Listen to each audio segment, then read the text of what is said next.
El programa de fortalecimiento de gobiernos autónomos descentralizados presenta Forgat al aire.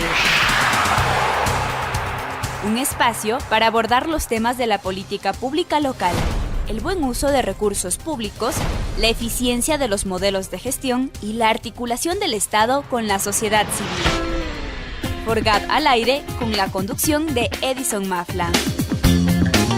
Forgat al aire.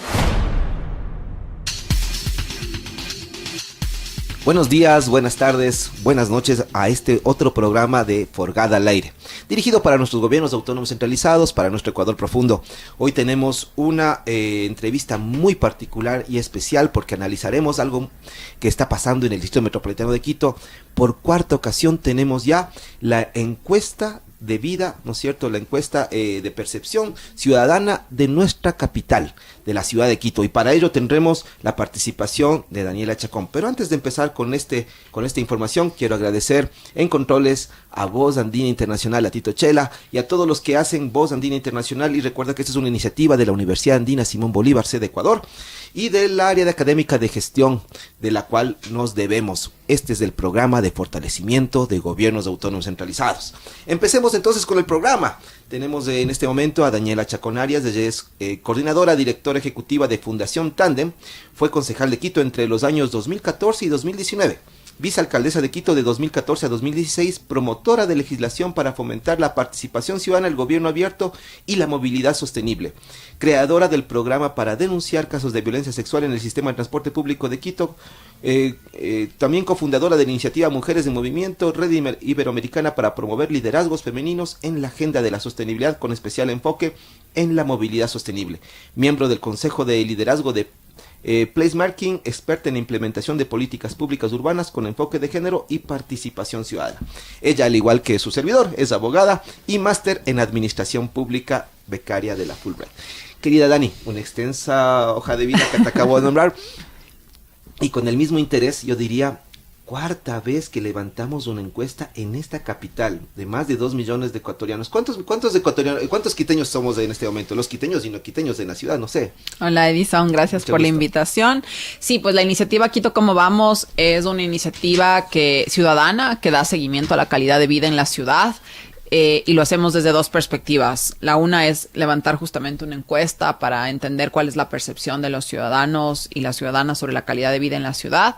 Y la otra es la recopilación de todas las estadísticas públicas oficiales que nos dan los datos sobre qué es lo que está pasando en la ciudad. Ese es el informe Calidad de Vida. Los dos se encuentran en nuestro sitio web, www.quitocomobamos.org. En efecto, es nuestro cuarto año. Decirte cuántos quiteños somos no lo sé, porque el censo nos dice una cosa y las proyecciones del censo nos dicen otra, pero pues estamos alrededor de los 2.7, 2.8 millones de quiteños. Gracias Daniela, y nos llamó mucho la atención desde este programa Forgat al aire porque en esta oportunidad, yo creo que en este último mes, justamente Quito Como Vamos ha estado en la palestra pública. Es decir, ha estado no solamente en los diálogos y discursos de nuestras autoridades locales, sino también en distintas radios capitalinas, y nos ha llamado mucho la atención la información. Yo quisiera, antes de empezar a mirar un poco de datos, ¿cuál ha sido esta forma de posicionarse justamente en un esfuerzo que me parece que es realmente importante para la ciudad? Yo considero, y hemos dicho muchas veces en este programa, que los sistemas de información local ayudan a tomar mejores decisiones y a tener mejores políticas públicas. Pero eso desde la ciudadanía, ¿cómo se lo hace? ¿Cómo se sostiene? ¿Qué han tenido que hacer justamente para llegar al cuarto año? Sí, de hecho, ha sido un esfuerzo importante porque en efecto es una iniciativa ciudadana que además es multisectorial, ¿no? Contamos con apoyo de la sociedad civil, del sector privado, de los medios de comunicación y de la academia. Entonces, entre estas 4 organizaciones, digamos, nos hemos puesto de acuerdo para llevar adelante a la iniciativa Quito Como Vamos, que además es una réplica de las ciudades Como Vamos que existen a nivel regional. En los años 90, en Colombia surge el primer Bogotá Como Vamos, que es la primera iniciativa Como Vamos, como este ejercicio de los sectores por fuera del público que entregan información y demandan una toma de decisiones que esté basada en evidencia, que esté basada en datos, ¿no? Que las políticas públicas se orienten a lo que los datos nos están diciendo que es una prioridad, bajo la lógica del concepto de la calidad de vida. La calidad de vida entendida como la pobreza siendo el principal factor que incide para impedir una adecuada calidad de vida. Entonces empiezan a hacer estas mediciones y se logra tener una metodología exitosa, ¿no? Es decir, esto que yo te comentaba, el informe de calidad de vida, que es el que recoge datos estadísticos de entidades públicas y especializadas en 12 diferentes dimensiones de la calidad de vida, y a eso le sumas la encuesta de percepción ciudadana, que levanta ahí sí las percepciones de los ciudadanos sobre la calidad de vida en estas diferentes dimensiones. Estos dos datos, digamos, se unen para darnos un panorama integral, para promover la incidencia y la toma de decisiones del sector público, pero también para promover la corresponsabilidad ciudadana y la participación activa de la gente, porque pues la ciudad no la construye solamente el sector público, sino todos juntos. Y esa es una metodología que empieza a replicarse en toda la región desde los años 90. Y pues nosotros trajimos la réplica a Ecuador, la primera ciudad como vamos. Y pues hemos estado financiados por la cooperación internacional principalmente. Y ahora pues la calidad de la información, la rigurosidad con la que se entrega la información y el hecho de que es una iniciativa, digamos, que no politiza las cosas desde la perspectiva partidaria, sino desde la perspectiva de hacer política pública, creo que nos ha llevado a este punto que en 4 años nos hemos convertido en la principal fuente de consulta de los medios de comunicación, de los políticos, activistas y tomadores de decisión. Siempre están citando nuestros datos para sus pues publicaciones e intervenciones. Felicitaciones desde Gracias. ya en esta iniciativa que nos parece muy importante y que en programas como en la academia obviamente también tiene un aterrizaje importantísimo el tener un repositorio que sea dinámico y que no estemos consultando cada 10 años de información. Resulta realmente muy importante y necesario. Ahora queremos saber un poco más de información. Lamentablemente este programa también es cortito y el tiempo en radio se demora, pero sí quisiéramos aprovechar y mirar justamente estas dimensiones que nos acabas de mencionar. ¿Qué dimensiones se midieron y qué resultados más importantes han dado alrededor de este cuarto estudio? Lo interesante de ya tener 4 estudios de Edison es que empezamos a tener información comparada, ¿no? Ya podemos, claro, exacto, sí. Nuestra primera línea base, o sea, nosotros sacamos nuestra primera encuesta e informe en el año 2020. Lo que se hace es recoger toda la información del año inmediatamente anterior, en el informe de calidad de vida, y la encuesta sí es pues de ese mismo año. Y claro, esta información era prepandemia. Y ahora pues ya tenemos una medida. Entonces tú puedes ver, por ejemplo, que ya hay una ligera recuperación económica en la ciudad, ya se han reducido las tasas de pobreza. No hemos llegado todavía a los niveles del 2019. La tasa de pobreza en Quito en el 2019 era del 12%, subió al 19% en el 20 y el 21, y ahora en el 22 fue del 15%. La tasa de empleo pleno también ha crecido y la de desempleo se ha reducido. Pero lo que sí puedes ver es que el impacto que la pandemia ha tenido en los sectores más vulnerables, como las mujeres y los niños, niñas, adolescentes que están a cargo, las mujeres, está en las cifras, ¿no? Las mujeres son las que tienen más tasas altas de pobreza y de desempleo. La tasa más alta de pobreza, que está sobre el 19%, está en el rango etario de los 15 a los 24 años. Y si a eso le sumas, por ejemplo, porque lo interesante de esto es cruzar datos, ¿no? El otro dato que nosotros tenemos es que si bien Quito es la ciudad más escolarizada del país, ¿no? 12.2 años promedio de escolaridad, la tasa de abandono está creciendo. Está aumentando, si bien es baja en comparación con el resto del país, pero para nosotros la tasa está superando el 2%, y ese abandono está en los niños en los adolescentes de 15 a 17 años. Entonces ahí empiezas a hacer enlace, ¿no? Claro. Con los datos de pobreza, con los datos de desempleo y con el tema de que la oferta de la educación superior en Quito, como te decía, casi el 90 y pico % de los estudiantes que terminan el bachillerato. Es decir, y alrededor del 70% de la oferta de la educación escolar y bachillerato es pública. Pero el 70% de la oferta de la educación superior es privada y autofinanciada. Entonces ahí empiezas a ver estas brechas y estas diferencias que están marcando algo que nosotros estamos viendo con preocupación en Quito en los últimos años, que es el crecimiento de la desigualdad. Y en ese sentido suponemos entonces que tanto la pobreza como la violencia, el desempleo y la falta de educación, ¿no es cierto?, empieza a limitar justamente las oportunidades. Entendería yo que estos datos principalmente a nuestros gobiernos locales, no solamente al Distrito Metropolitano de Quito, a los gobiernos parroquiales, al gobierno provincial, debería interesarle. Pero bueno, Dani, cuéntame, ¿cuáles han sido entonces una vez que empiezan a tener esta información? Porque acuérdate que este programa llega a nuestros gobiernos autónomos centralizados. Pensar en iniciativas como estas en otros gobiernos locales me parece importante, y a veces hablamos no solamente de los resultados, sino también de las metodologías. Una vez teniendo los resultados, ¿qué metodología se utiliza para acercar justamente esas informaciones entre el Estado y la sociedad civil, el sector público, el sector privado, qué sé yo, entre los actores que hacen justamente y son responsables del desarrollo? ¿Qué cosas se están planificando? Hacemos varias cosas porque tratamos de que los datos vivan, ¿no? Es decir, que no se queden en nuestra página web, en un informe que se entrega, sino que esos datos vivan y sean usados por la gente. Tenemos diferentes iniciativas. Lo primero es la entrega pública de los resultados a las autoridades, ¿no? Entonces, la semana pasada hicimos la entrega formal al alcalde de Quito. Estuvieron presentes algunos concejales y varias autoridades de la ciudad, así como organizaciones de la sociedad civil y otras. Luego, a partir de eso, nosotros hacemos presentaciones ante el Consejo Metropolitano, ante las comisiones legislativas, hacemos presentaciones ya ante las direcciones específicas de cada una de las áreas, llevando los datos específicos de esa área para poder determinar qué cosas le sirven a la autoridad para la toma de decisiones. Aparte de eso, siempre estamos con campañas de comunicación en nuestras redes sociales, donde estamos informando los datos desde una perspectiva más dinámica. Trabajamos con universidades haciendo presentaciones de los datos en las cátedras de ciudadanía que tienen las universidades, y promoviendo, por ejemplo, investigación más profunda sobre algunos de los datos, porque nosotros no podemos hacer esa investigación.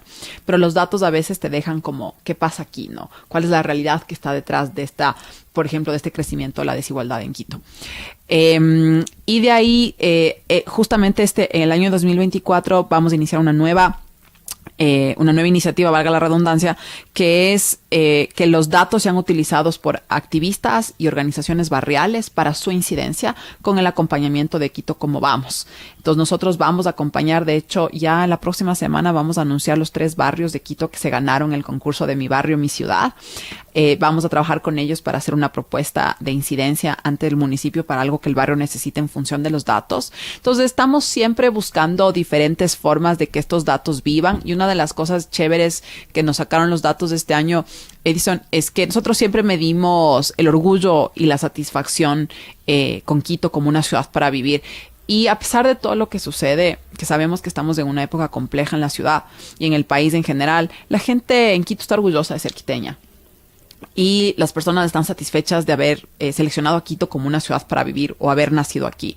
Y esos son 2 factores que nos ayudan para poder llevar adelante cualquier iniciativa, campaña que permita ir cerrando ya y cambiando esas otras cifras que son más negativas. Mira, entonces, a nuestros amigos, ¿cómo generar un interés en la información? ¿Cómo hacerlo adecuada y profesionalmente a través de un sistema de información local que ya se ha posicionado en Quito 4 años? Pero qué interesante, Daniela, lo que acabas de decir. Convertir al sistema de información en un laboratorio de política pública con los barrios resulta realmente gratificante y reduce la brecha, ¿no?, entre el Estado y la sociedad civil, porque a veces la demanda de la sociedad civil va por un lado y la oferta de estatal va por otro. Entonces, ¿cómo hacemos ese contacto? Qué bueno que haya este ejercicio que invite a pensar a los ciudadanos, porque a veces creemos que con el voto es suficiente. Y lo que nosotros vemos es que a muchas organizaciones barriales y organizaciones de la sociedad civil les falta estrategia, ¿no? Y ahí los activismos se cansan, ¿no? Se agotan, y vas a hacer la demanda ante las autoridades, no recibe respuesta, y luego, además de eso, inclusive implica peleas entre las mismas organizaciones sociales, barriales. Entonces, justamente lo que nosotros queremos con este acompañamiento que vamos a brindar es dar estas habilidades de planificación estratégica a las organizaciones, de usar los datos efectivamente para su incidencia, pero aparte de eso, Edison, utilizar mecanismos de participación ciudadana. Si la ley, tú sabes, nuestra ley orgánica de participación ciudadana nos da tantos derechos de participación que los ciudadanos realmente no sabemos cómo utilizar, no sabemos cómo activar. Entonces nosotros queremos hacer como esa integración, ¿no? Uso los datos para la incidencia, me fortalezco en mis habilidades de incidencia como organización y luego utilizo los derechos de participación ciudadana para garantizar que esa incidencia pueda tener una respuesta por parte de las autoridades. El Distrito Metropolitano de Quito, así como el resto de gobiernos autónomos centralizados, están por su 6º mes, ¿no es cierto?, de funcionamiento, unos 6 meses, yendo para el 7º, medios complejos por la campaña política intermedia que hubo. Pero eso también coincide con un elemento dentro del ciclo de la gestión pública que es la planificación, y entendería que esta información, lógicamente, ahora más bien cuéntanos tú, debería aportar efectivamente en el plan de desarrollo y ordenamiento territorial de la ciudad. ¿Cómo se está haciendo esos nexos? Es lo que esperamos, Edison, contarte que de los 6 de los 12 candidatos y candidatas a la alcaldía de Quito en las elecciones del 2023 utilizaron nuestros datos en sus planes de gobierno. Los anteriores. Los que ganaron ahora, o sea, los perfecto. que estuvieron de candidatos ahora al 2023, incluyendo al alcalde Pavel Muñoz. Ellos utilizaron los datos de Quito, como vamos, en sus planes de gobierno. Entonces, pues nosotros vemos que hay ahí, digamos, un paso importante en la medida de darle la legitimidad a la información que nosotros entregamos. Hemos solicitado hacer una presentación formal de los datos principales de este año ante el Consejo Metropolitano en pleno. El alcalde ha ofrecido gestionar esa solicitud. Este es un espacio súper importante porque finalmente es el Consejo Metropolitano quienes aprueban el plan de desarrollo y ordenamiento territorial. Pero aparte, como yo te decía, nosotros hacemos estos acercamientos individuales a las diferentes secretarías. En el caso de Quito son secretarías, en el caso del resto de gobiernos autónomos centralizados son direcciones. Direcciones. Nosotros hacemos el acercamiento a las direcciones correspondientes. Entonces nos vamos a la dirección, no sé, de movilidad y le entregamos todos los datos y nos sentamos con, en este caso, el secretario y pues vamos discutiendo la información que tenemos y que eso se ha utilizado. Entonces nosotros vemos que hay voluntad política en este gobierno. Nos ha dado gusto que hayamos podido hacer la presentación pública, decirte que es la primera vez en nuestros 4 años que podemos hacer una presentación ante la autoridad, porque con las anteriores autoridades pues no tuvimos la respuesta. Era una iniciativa aparte. Claro, no nos vieron como pienso que nos vieron como una iniciativa de oposición. Y en realidad nosotros simplemente contamos la información como está, las cosas buenas y las cosas malas, ¿no? Y decirte que a mí en lo particular del discurso del alcalde ese día, lo que me gustó fue eso, ¿no? Que él haya dicho, pues esto nos da información que nos sirve para decidir, y de hecho nos dijo, yo quiero ver estos datos al final de mi periodo para ver cuál ha sido el cambio frente a esos indicadores. Estaba recordando, te cuento que estoy viendo, no sé si estoy haciendo spoilers porque ya es una serie muy antigua, es el GOT, el Game of Thrones, Yeah. ¿cierto? Y justamente al final de la serie hablaba de la importancia de la información. Y por eso le ponen al soberano, al más joven, pero que tenía toda la data. Claro, claro. Y yo me ponía a pensar ahora, y ya tienes cubierto ese enlace con el ejecutivo y el administrativo. Con el legislativo igual también, las comisiones legislativas te están pidiendo información, o todavía no hay esa apertura, porque claro, recién estamos a unos pocos días de haber presentado la información, ¿no? Sí, nosotros hacemos todos los años la presentación de estos informes en octubre. Porque nos da más tiempo, digamos, para llegar a diciembre. Este año, pues por las elecciones, nos tocó ajustar el cronograma y hemos presentado los informes en noviembre. A partir de esto, lo que nosotros hacemos es enviar solicitudes formales a los presidentes y presidentas de comisiones legislativas. Perfecto. Para hacer la presentación. Y ahí empezamos a generar el nexo. Porque una agenda legislativa también que genere gobernabilidad ayudaría muchísimo en los gobiernos locales, y pistas también para nuestros gobiernos autónomos centralizados. Las 3 funciones tienen que trabajar de una manera coordinada y ojalá a través de una información básica, que además es levantada por un ente externo, ¿no es cierto?, al gobierno local, ayuda muchas veces al diálogo. ¿Algo ibas a decir? Sí, justo te iba a decir que también medimos la eficiencia de los consejos. Entonces, en nuestra información damos datos sobre cuál ha sido el trabajo legislativo, en qué se han enfocado el consejo como tal, no los concejales individualmente, sino el consejo como tal. Entonces, por ejemplo, el año pasado, en el 2021, el 80% de la legislación en Quito fue regularización de barrios. ¿Qué te está diciendo eso, Edison? ¿Qué problema hay detrás de que la sola actividad del Consejo sea la regularización de barrios? Para el 2022 ya cambia esa proporción, baja al 30%, pero sigue siendo un porcentaje importante de la actividad legislativa. Entonces, también buscamos brindarle herramientas al legislativo para la toma de decisión.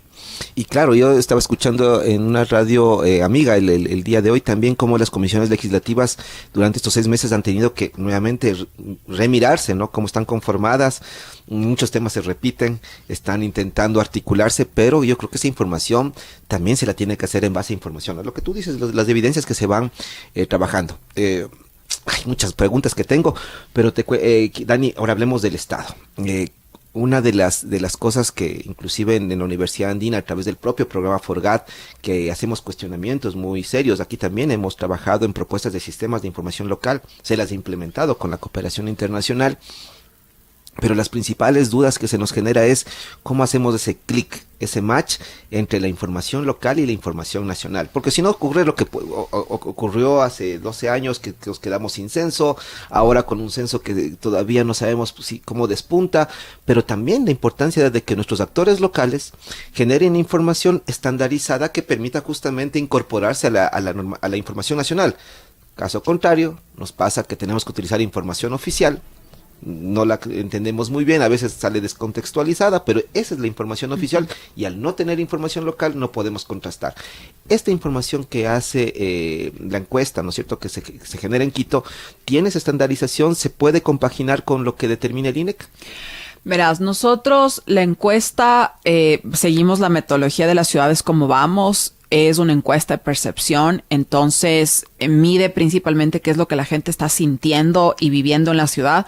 Muchos de los datos que nosotros levantamos tienen comparabilidad con los datos oficiales, ¿no? Entonces, por ejemplo, en lo que se refiere a seguridad, el índice de victimización de nuestra encuesta es bastante similar al índice de victimización que sale de los datos del Ministerio del Interior, de la Policía Nacional. A veces estaremos un par de puntos por arriba, un par de puntos por abajo, pero usualmente estamos en el mismo nivel.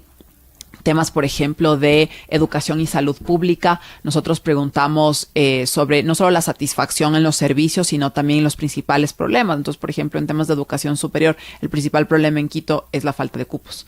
Y eso obviamente tiene luego un nexo con esto que yo te contaba de la brecha en la oferta de la educación superior pública.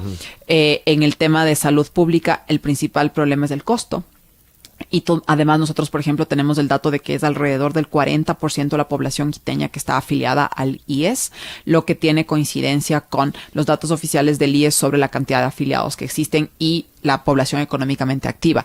Entonces, sí es una herramienta que, si bien mide percepciones, muchas de los datos ya pasada la pregunta de la satisfacción, cuando pasamos a preguntar específicamente cosas concretas como problemas de convivencia, problemas en el barrio, problemas en la educación, etcétera, ahí ya empiezas a generar una comparabilidad con los datos oficiales. Y de ahí la otra cosa es que en nuestro informe de calidad de vida, que ese es el que levanta la información oficial, nosotros siempre buscamos levantar información que tenga desagregación a nivel de la ciudad y de ser posible a nivel parroquial. Claro. Porque claro, en una ciudad tan grande como Quito, no pasa en otros cantones, pero en una ciudad tan grande como Quito no es lo mismo que tú vivas en el norte, en el sur, en los valles, en las parroquias rurales, tu realidad es distinta. Y entonces a las personas que están buscando información, hay entidades del gobierno nacional y entidades del ejecutivo y de otras instituciones públicas nacionales que son muy buenas en la entrega de la información, para serte sincera. Fiscalía entrega excelente información desagregada por todas las desagregaciones que a ti se te ocurran. El Ministerio de Salud Pública, el Ministerio de Educación también entregan información desagregada y rápida. La policía es un desastre. Eso sí se nos demora mucho en la entrega de la información. pero sí te entrega información desagregada. Y esta demanda la hicimos al alcalde, y esto para todos los gobiernos autónomos centralizados.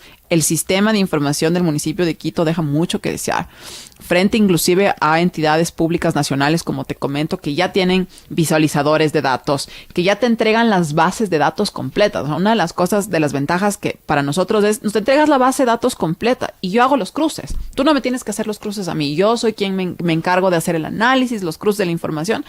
Pero el municipio de Quito en muchos casos no te entrega bases de datos y te entrega informes en PDF diciéndote como cuáles son los datos principales de las cosas que nosotros les pedimos, ¿no? Entonces, esa demanda a los gobiernos locales de empezar a generar sistemas de información, de abrir los datos, de tener protocolos de levantamiento de información, de desagregación de indicadores por grupos etarios, por sexo, por parroquia, por barrio, cuando sea posible, es súper importante, porque de lo contrario, como tú bien decías, la información no me da la suficiente data para tomar decisiones.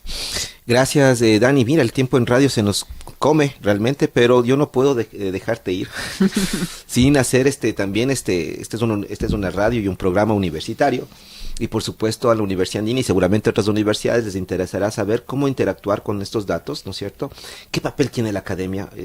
¿O qué papel han visto que puede tener la academia? ¿O qué pedirle a la academia? Y yo te dejo con esto de pronto un mensaje final que hagas a todos, pero sobre todo vigorizando lo que podría ser el papel de la academia y claro, invitándoles a todos a seguir siendo parte de Quito como vamos, ¿no?